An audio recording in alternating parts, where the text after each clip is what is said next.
Today, I want to talk to you about how a small thing can guide a much bigger thing. And I wanted to read to you from James chapter 3, verses 3 through 5. Here we go. James writes this. Indeed, we put bits in horses' mouths that they may obey us, and we turn their whole body. Look also at ships. Although they are so large and driven by fierce winds, they are turned by a very small rudder wherever the pilot desires. Even so, the tongue is a little member and boasts great things. In the previous lines of his letters, James reminded teachers of the important responsibility they have to not do damage with the words that they speak. Now he expands that thought to everyone, not only to teachers. And James emphasized the power of the tongue. The pictures are simple enough to understand. He wrote, "We put bits in horses' mouths that they may obey us." You see, a strong horse can be controlled by a small bit that's in its mouth.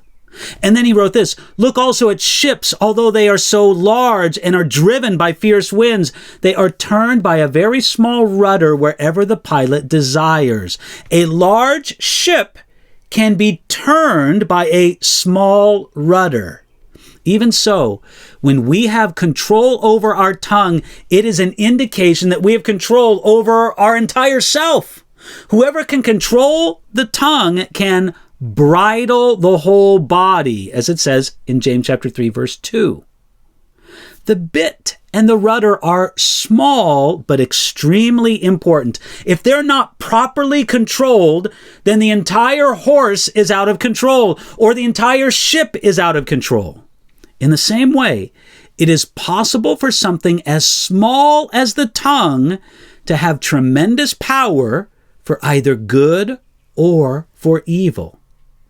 Yet notice, you don't solve the problem of an unruly horse by just keeping it in the barn. You don't fix the problem of a hard-to-steer ship by keeping it tied to the dock.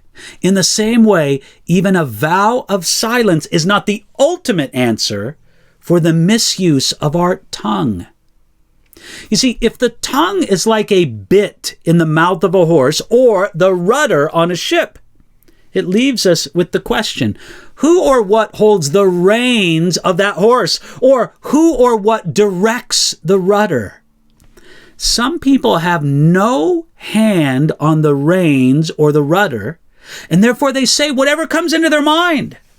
Other people direct their tongue from their emotions and say whatever they feel at the moment. Some people let their tongue do whatever their base, lower nature wants it to do, and they constantly speak curses and profanity. James points us towards having the Spirit of God working through the new man or new woman to set his directing hands on the reins and rudder that is our tongue. You see, with that guidance for the little part of our body that is our tongue, it will guide the larger thing, the power and the potential of our words to do good and to bring glory to God in this world. Today, choose to yield to the Spirit of God and His guiding hand, controlling not only what you say, but then your whole being alongside with it.